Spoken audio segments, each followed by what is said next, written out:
पुणे शहर व हडपसर विधानसभा मतदारसंघात युवासेना प्रमुख आदित्य ठाकरे यांनी गणपती मंडळांना भेट देऊन आरती केली। हडपसरमधील पंडित जवाहरलाल मंडळास त्यांनी भेट दिली।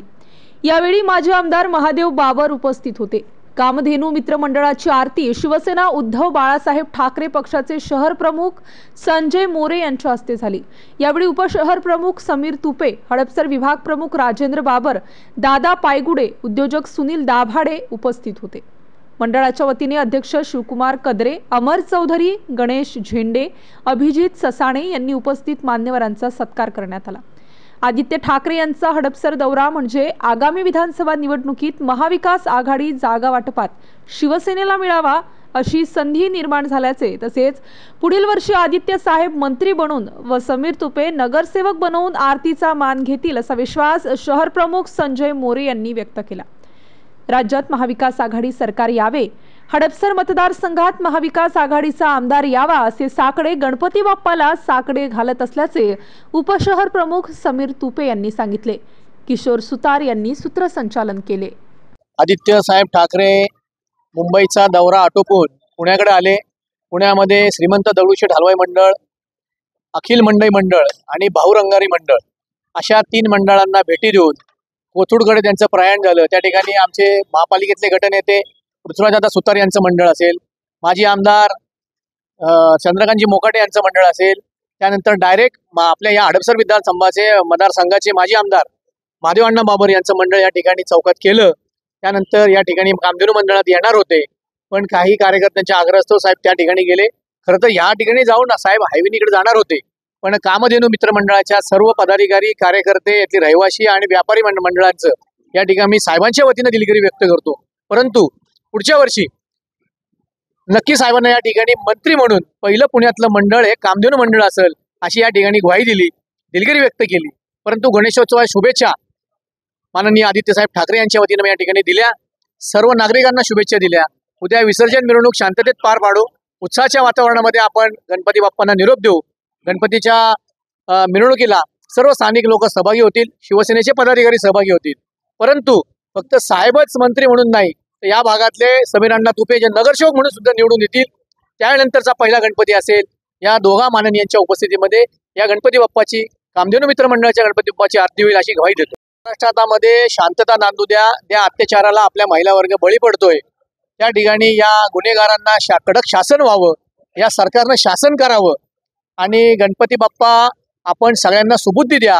या महाराष्ट्र राज्यामध्ये हे राज्य सुजलाम सुफलाम व्हावं आणि शांततामय वातावरणामध्ये सर्व लोकांच्या आनंदामध्ये चांगली भर पडावी। गणेश उत्सव आणि इथून पुढचे सगळे दिवाळी सण असेल, नवरात्र उत्सव असेल, शांततेच्या वातावरणामध्ये पार पाडावं अशा सर्वांच्या शुभेच्छा दिल्या सर्वांना।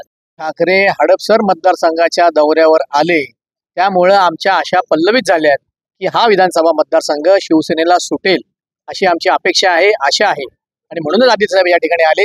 या ठिकाणी म्हणून गणरायाच्या चरणी आम्ही नतमस्तक होऊन पुन्हा एकदा प्रार्थना करू की साहेब आम्हाला हा विधानसभा मतदारसंघ शिवसेनेसाठी द्यावा ही नम्र विनंती। तर प्रयत्न खूप होता, शेवटच्या क्षणापर्यंत अगदी गाडी सिग्नलला पण अडवली होती की आदित्य साहेबांना ही कसल्याही परिस्थितीत या कामधेनू मित्र मंडळाच्या आरतीसाठी किंवा सदिच्छा भेटीसाठी तरी किमान आपण यावं। परंतु बराचसा आग्रह झाला। पंडित नेहरू मित्र मंडळामध्ये सुद्धा फार कार्यकर्त्यांनी उत्साहाच्या भरात सेल्फीसाठी खूप गर्दी केली आणि त्याच्यामुळे त्यांनी सुषमाताईंच्या कार्यक्रमाला लेट झालं म्हणून ते त्या ठिकाणी निघून गेले आणि प्रमुख संजय मोरे साहेबांना शहराचे प्रमुख म्हणून की आपण या मंडळाला भेट द्यावी, इथं आरती करावी म्हणून त्यांनी सांगितलं आणि मग आम्ही सगळेजण या ठिकाणी आलो। मंडळाची आरतीही चांगल्या प्रकारे केली। उत्साहाच्या भारामध्ये आम्ही खरं आमचा फार उत्साह होता की आम्ही कसल्याही परिस्थितीत साहेबांना इथं घेऊनच यायचं। काही कारणास्तव ते झालं नाही, पण आजही इथं आता शुभेच्छा देत असताना सांगितलं की पहिली हडपसरची आरती पुढच्या वर्षाची कामधेनूची होईल। खरं तर आता आमची इच्छा प्रामाणिक आहे की हा मतदारसंघ शिवसेना उद्धव बाळासाहेब ठाकरे यांना मिळावा आणि ही येणारी निवडणूक ही विकासावरती आणि काम करणाऱ्या माणसाचा या भागामध्ये लोकप्रतिनिधी म्हणून निवडून यावा अशी आमचा या सगळ्या भागचा एक उद्दिष्ट किंवा एक शिवसैनिकांची एक भावना आहे। पण ती शेवटी 3ही पक्षाचं या ठिकाणी महाविकास आघाडी आहे, त्याच्यामध्ये वरिष्ठ काय निर्णय घेतील तो घेतील, पण आम्ही तरी या मतदारसंघासाठी खूप आग्रही आहे। दरवर्षीप्रमाणे आज आलेलो आहे दर्शनाला। मागत काहीच नाही, मी जेव्हा जेव्हा मंदिरात जातो तेव्हा असं दर्शन येतो, आपल्याला जे पाहिजे असतं ते देवाला माहिती असतं. मी मनापासून नमस्कार करतो, बस तेवढंच. आणि ते जे वरळीमध्ये सुद्धा आज राज ठाकरे आहेत ते मेळावा घेणार आहेत. वरळीमध्ये मनसे विरुद्ध चांगलं आहे, सगळीकडे उद्या. मला काय आहे की निवडणूक आल्यानंतर सगळ्यांनी निवडणूक लढायलाच पाहिजे. आणि मी हेच सांगितलं, ही निवडणूक आहे, निवडणुकीसारखं लढलं पाहिजे, युद्धासारखं नाही. राहुल गांधी यांच्या विरोधात संजय गायकवाड यांनी एक आक्षेपार्ह विधान केलेलं आहे. त्यांची जीप त्यांनी अनेक अशी विधानं केलेली आहेत, पण ह्या राज्यामध्ये गृहमंत्री नेमलेलेच नाहीत असं वाटायला लागलेलं आहे. आपण पाहतोय बदलापूरमध्ये ज्या महिला पत्रकारांनी प्रश्न विचारला वामन म्हात्रेला, आणि वामन म्हात्रेने त्यांना विचारलं तुझ्यावर रेप झालंय का, त्यांच्यावर अजून वामन म्हात्रेंना अटक झाली नाही, पण त्या पत्रकारावर FIR झालेली आहे. अनेक अशी घटना झालेल्या आहेत, पण गृहमंत्री नाहीच आहेत महाराष्ट्राला.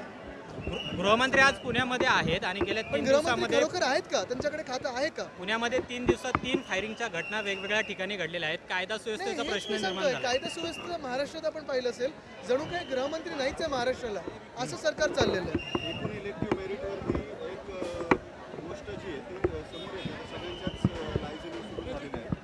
सीट शेअरिंगचं फॉर्म्युलेशन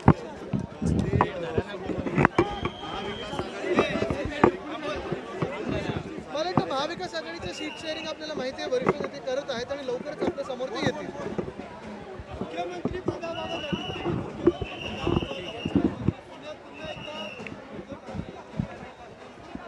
मला वाटतं आपल्याला सर्वांना माहिती आहे, उद्धव साहेबांनी 2-2.5 वर्षात जे केलेलं काम आहे ते लोकांसमोर आहे. बाकी महाराष्ट्राची जनता ठरवेल. आम्ही ही निवडणूक स्वतःसाठी लढत नाही ना कुठच्या पदासाठी लढत आहोत, ही निवडणूक महाराष्ट्राच्या स्वाभिमानासाठी लढत आहोत.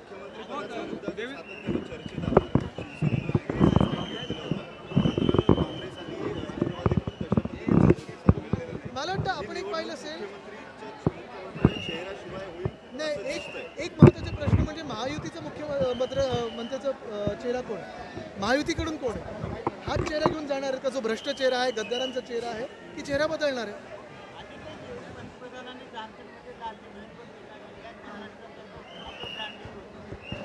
मला वाटतं पंतप्रधान महोदयांनी हे पण सांगितलं की झारखंडमध्ये बांगलादेशमधून आणि बर्मामधून लोक आलेले आहेत, ते आपल्या सैन्यावर आक्षेप घेत आहेत का, की संशय उचलत आहेत का, की बॉर्डर कोण सिक्युअर ठेवत नाही आहे. जे घुसखोर आहेत त्यांना रोखण्याची जबाबदारी कोणावर आहे, केंद्र सरकारवर आहे. पण कुठेही जाऊन आता काही जे वक्तव्य येत राहिलेले आहेत, मला वाटतं हे लोक बघतायत. ठाण्यामध्ये आनंद आश्रममध्ये नोटा उधळण्याचा एक प्रकार घडलेला होता. आता कारवाई झालेली आहे, पण सत्ताधाऱ्यांकडूनच अशा वामन म्हात्रेंवर कारवाई झाली का, महिला पत्रकारावर ज्यांनी तो प्रश्न विचारला तो, अनेक अशी यादी आहे. काय थोडीफार इथे तिथे कारवाई करतात दाखवायला, आणि जे मिंदे आत करतात ते त्या दिवशी बाहेर आश्रममध्ये करून दाखवलं. मिंदे हे स्वतःच्या परिसरात करत असतात, त्या दिवशी हे आश्रमामध्ये केलं, हे वाईट आहे. पण उधळपट्टी पैशाची अशीच चालली सगळीकडे.